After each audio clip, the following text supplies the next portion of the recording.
ori desenele animate? Nu știu. Filmul de animație are o istorie mult mai lungă decât filmele cu imagini reale.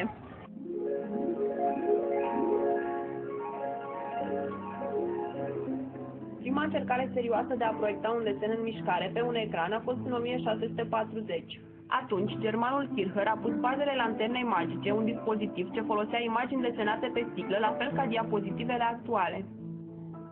Altfel spus, imaginea în mișcare era descompusă în imagini fixe, principiul după care vor funcționa și taumatropul, fenachistoscopul, zoetropul sau praxinoscopul, aparate care au pus bazele animației și cinematografiei.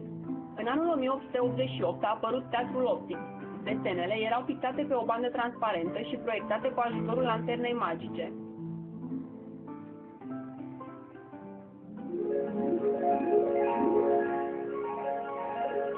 Animația constituie o iluzie optică a mișcării și este creată prin derularea foarte rapidă a unor imagini.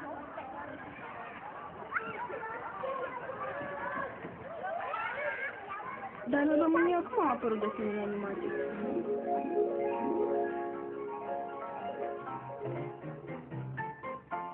În anul 1920, caricaturistul Aurel Petrescu a realizat primul desen animat românesc numit Păcală în lună. Însă, cel mai vechi film de acest gen care a rezistat uzurii timpului este cel creat în 1927 de către Marin Iorda, Haplea.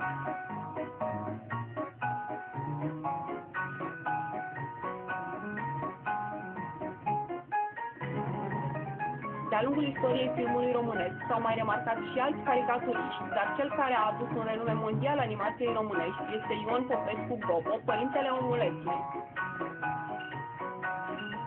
Gobo a fost și cel care a determinat autoritățile să înființeze în anul 1964 studioul specializat Animafilm.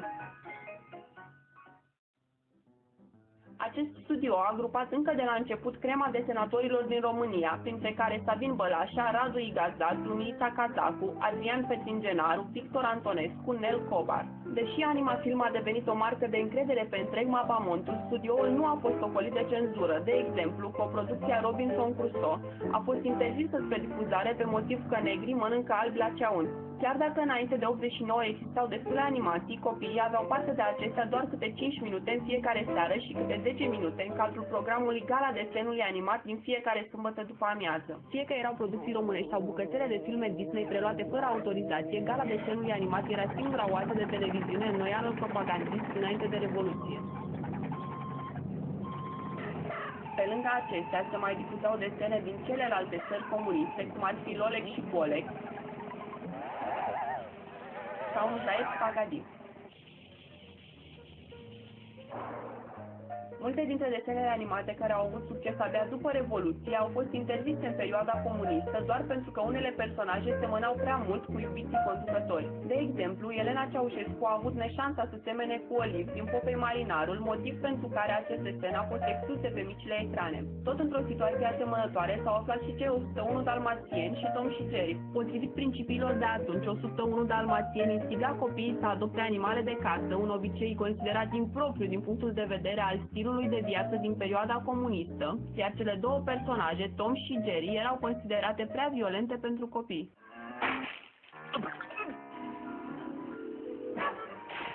Anul 1990 a adus în România mai multe minute de animație pentru copii, dar și accesul liber la mult râvnitele producții Disney. Astfel, televiziunea publică a început să difuzeze regulat episoade din Tom și Jerry, Popeye Marinarul sau Mickey Mouse. În afara acestora, Sandy Bell,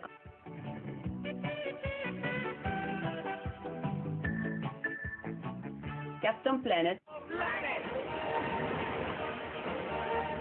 Sailor Moon au trezit emoții puternice în rândul celor mici. Erau difuzate în fiecare seară pe TVR1 la 19 sau 19:30, înainte de actualități. Ulterior au apărut și pe TVR2 de la 16.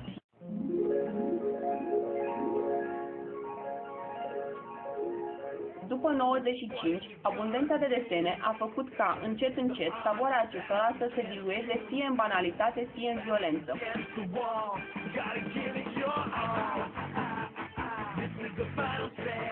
Vechile tipuri de oameni sau animale au fost înlocuite treptat de monștri, fantome sau extraterestri.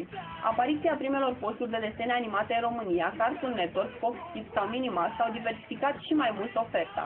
Potrivit unui studiu CNA, cele mai violente posturi pentru copii au fost în 2009 Cartoon Network și Disney Channel. În urma unei monitorizări timp de 27 de ore, Cartoon Network a difuzat 31,5 momente violente pe ora de emisie. Jetix a avut 37,4 momente pe oră, iar Minimax a difuzat 20,4 momente pe oră. În comparație, posturile ProTV și Antena 1 au în medie 23,4 scene violente pe oră, respectiv 12,9.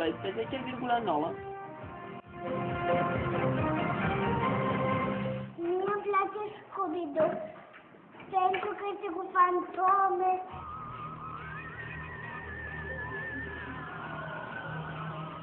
Vă rog, cum influențează desenele animate dezvoltarea copilului? Dacă m-aș referi la impactul desenelor animate asupra dezvoltării psihice și psihosociale a unui copil, sigur că ar fi neglijent să spun că nu ar exista o astfel de impact. El este foarte mare, este covârșitor. El este mai pregnant, acest impact, cam după vârsta de 5-6 ani. În momentul în care un copil se raportează la un personaj care este drag, putem să zicem că îndeplinește rolul de un model. De care costum? De Power Rangers, de foc. Aceste desene animate, pe lângă faptul că sunt văzute, sunt și discutate în cadrul grupurilor. Ați văzut episodul ăla tot cu Scooby-Doo, dar când era o echipă formată și ceva la Uniunea, Spider-Man, văzut ca mine. Nu știi? Problema noastră este dacă și în ce măsură părintele alege bine acele desene animate pentru copilul său și instituie în mod corect anumite tipuri de interdicții. Dumneavoastră îi alegeți desenele la care să se uite sau îl lăsați? Nu, el Nu vă e teamă că se uită la desene violente și nu-i plac, s-a prins desene violente pe carton și nu-i plac și îmi schimba postul singur. Da, de profesie aleg eu. Nu, sunt foarte multe pe carton care sunt mai violente, da, și nu sunt pentru ele. Și cât timp se uită în medie pe zi? Jumătate de oră, o oră. Una dintre ipotezele care a fost formulată de cercetători se referă, dacă nu cumva gradul diferit de realitate al modelului, care îndeplinește diferite tipuri de comportamente, în cazul nostru agresive, ar avea același impact sau un impact diferit asupra comportamentului de imitare a copilului. Ei au prezentat niște scene de violență prezentate prin intermediul unui desen animat. Exact același scenariu a fost prezentat prin intermediul unui film artistic sau documentar, dacă vreți, și copiii au vizionat un astfel de act de agresivitate pe viu. Spre surprinderea lor, nu au apărut diferențe în ceea ce înseamnă imitarea comportamentului agresiv de către copii, indiferent de sursa la care el a fost expus.